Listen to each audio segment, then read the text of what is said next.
What's up, everybody? Got a issue with my headlights. I've had it pretty much since I got the truck 3.5 years ago. Uh, Basically, the driver's side headlight wants to not work at times. It's almost like an intermittent connection or something like that. I've tried LEDs. I've put LEDs in, thinking it was just the bulb because it had just regular incandescent bulbs in it when I got it. Put some LED bulbs in. This is back when I had the factory headlight assemblies. Um, that really didn't do much. I mean, after so long, it started, doing some crazy stuff. I've tried it with the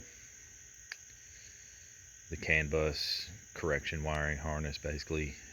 Still nothing with that. And even though this is a 2012 truck, it doesn't really have the CAN bus options that the 13s and up do. But I've tried, like I said, I tried LEDs. I've got HIDs in there now, and at times you can hear, sounds like a noise coming from the ballast.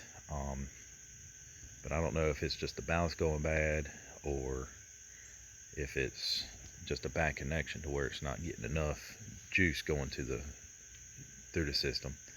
But I'm gonna unlock the doors here. It's first thing in the morning. Usually it does it worse first thing in the morning. See if it comes on, and nope, of course it works now. It works when I'm videoing it. So it just works just fine. Sometimes it won't work, and I did have, at one point, I did put a zip tie on it back when I had the original headlight assemblies. I think when I had a LED bulb, I put a zip tie around the connector, and that seemed to fix things. But eventually it went back to normal. So, or went back to not acting right. So I'm gonna just pull it apart today. I think I'll try to, I think I will try to maybe check the pins with it unplugged, try to see if I can mess with the signal or something like that, so I can at least try to diag a little bit. Don't know how much it'll help, but we'll see what we can do. Let's see if I can hear it. Nope, can't even hear it buzzing today. So let me get it pulled on my garage here, and I'll see what I can figure out.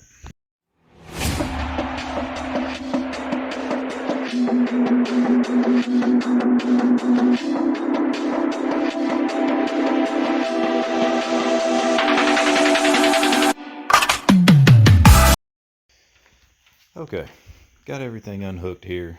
I don't know what I can do. I got my power probe hooked up here. See if I can possibly, I don't know if I'm going to be able to do anything with that.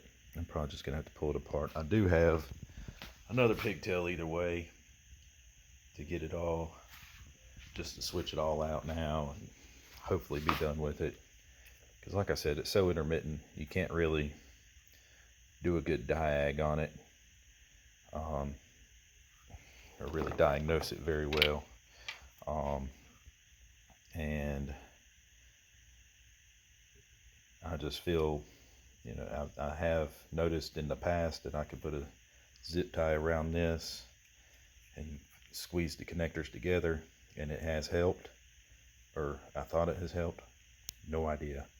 But I'm gonna try to dive into this connector here, see if I can just rip it apart or something, see if I can depin it, and see what I can do. But I don't think, if I can get in here, get a little bit of dielectric grease in there still. I've thrown whatever I could at it, but I'll see what I can do here.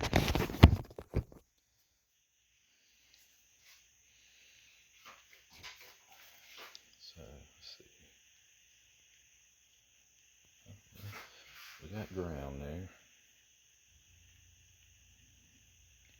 Yep. And now if I get some voltage. Yep. Got a signal here now. 12 volts now that the light's on. So, I mean, that's obvious. I mean, of course I got, well, that's a little, I don't know, I can move that around. This one's pretty, oh, there we go. This one does take a little bit more to get a bit of a signal on.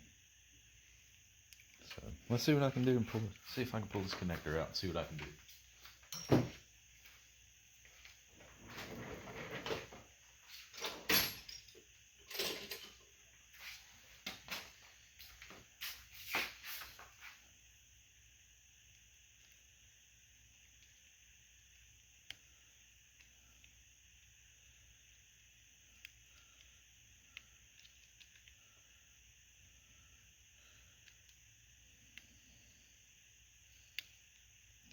This comes all the way off. Maybe not.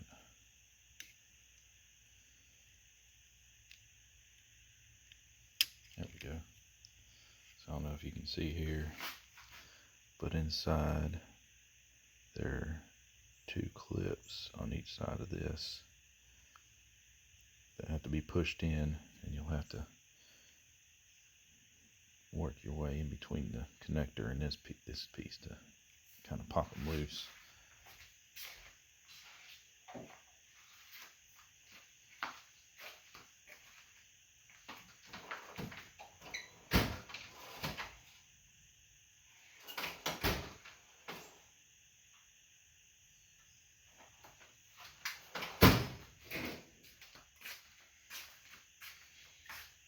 Get my El Cheapo de-pinning tool, which I don't know if this will do much.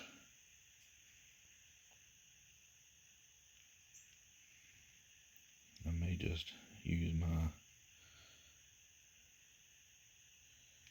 well, let's see here, let's stay.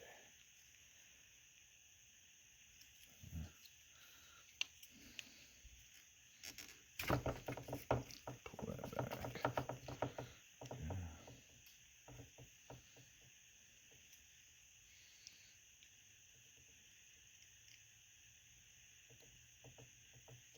Luckily, I don't have to worry about hurting this connector or wire harness too much, but I would like to get it out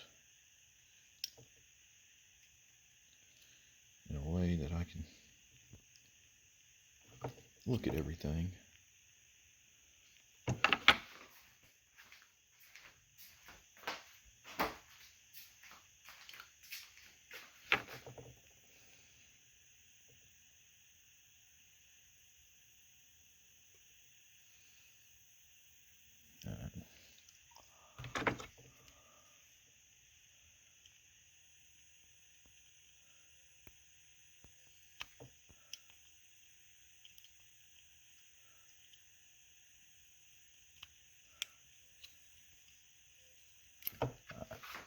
Heck with that.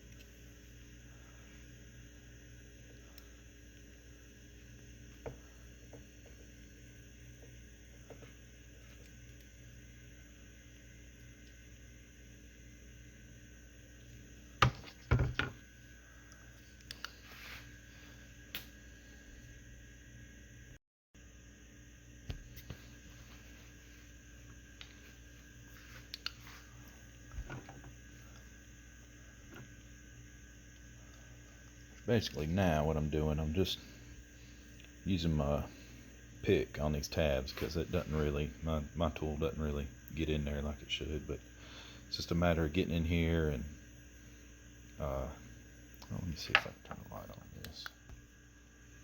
Let's see if that helps me. Getting in here, and there's a tab, I don't know if you, right underneath the wire, you can kind of get the pick in there, almost kind of wedge it.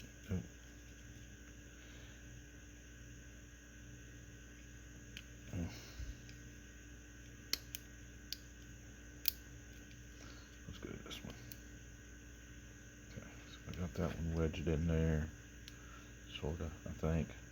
No idea. Yep. Slide it right down. This one has been a little tricky.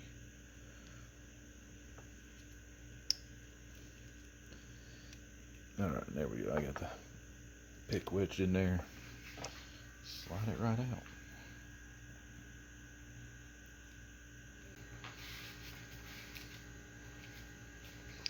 Okay, let's see here. It does, I don't know. Maybe it's just wore in or something. Looks slightly different. Maybe where it's not allowing the connectors to clip in all the way or keep a good connection all the time. Of course, it just could be more dielectric grease in there, keeping it from just making it look different. So let me take a look at the pins. Actually look okay. Don't look corroded or bent up or anything.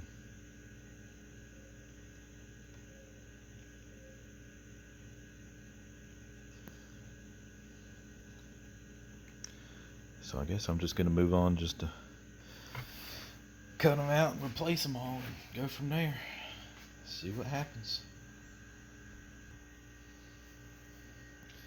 One thing that could be possible too is those inside there is like the tabs are like a spring loaded where the pin from the headlight connector come in off the headlight. Those tabs could be worn to where they're not keeping a good tension on that pin. So it's possible. We're going to switch it out here. I'm going to work on switching out here and see what happens.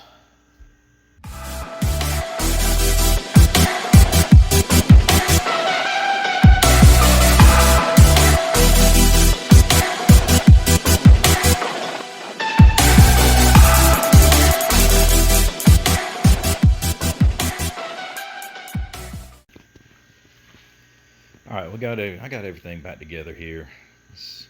I don't know if you noticed, went ahead and used the heat shrinks that came with the kit because I think I went a little too hard with the heat with the splices that I put in there. So just a little bit of extra insurance. I'll probably tape it all up too, but at least there's something in between each wire. That way there's less risk of shorting out or something. But alright, so far they work. We got that going for us. And we'll just have to see what happens from there on out. So let me get all buttoned up and we'll go from there. One thing I forgot to mention is the kit came with 6 wires, 3 blue, 3 white. The white's a little thinner gauge than the blue. I used the blue ones, just cut them the length I needed basically. And I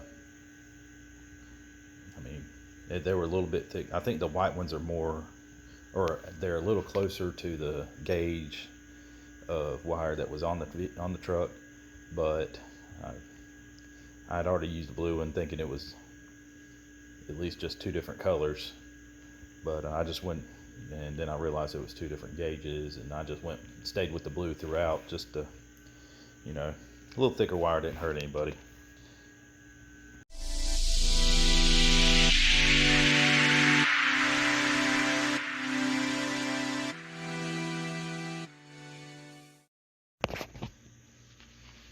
Alright, got everything buttoned back up here. Still working so far. Don't hear any buzzing or anything, which I don't know if I should or not.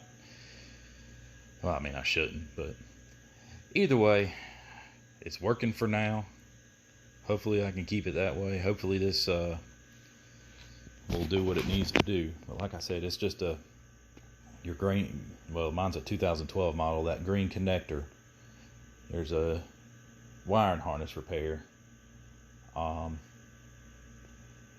evidently, hopefully it'll fix it. Like I said, it's so intermittent, I can't really get a good bit. I'm not really able to diagnose it real well. So, I mean, it's pretty much simple. Cut and splice. Make sure you put all the wires back in the right spot. My little, I use those little splice connectors. I don't know if you noticed that I used like a J on the wiring and then twist it around. Seems to give it a good hold.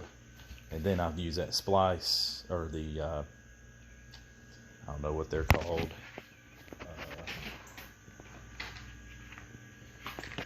Solder and seal connectors. And basically you heat it up and it throws some solder in there and help get a good, even better mechanical hold, and seals it up good. Then I put those other heat shrinks on there just because I think I went a little too hard. Like I said, I think I went a little too hard with the heat on those solder seals. But I like using those. They say not to use too much solder. You say you're not really supposed to use solder when connecting wires on vehicles due to all of the vibrations and jolts from bumps and such, because that solder tends to get brittle. But I think the way I've got it in there with, like I said, putting the wires in a J and twisting them together, then putting the solder on there, I don't think I'm gonna have too much of a problem with that. What else? And evidently my electric shape short is pretty much hardly any. If you saw me putting that big old piece of tape on there and that big old piece of loom, but at least it cleans it up, makes it look not so much as a half-assed job. But that's it. I mean, I'll see what happens here, and hopefully I won't have any issues from here on out.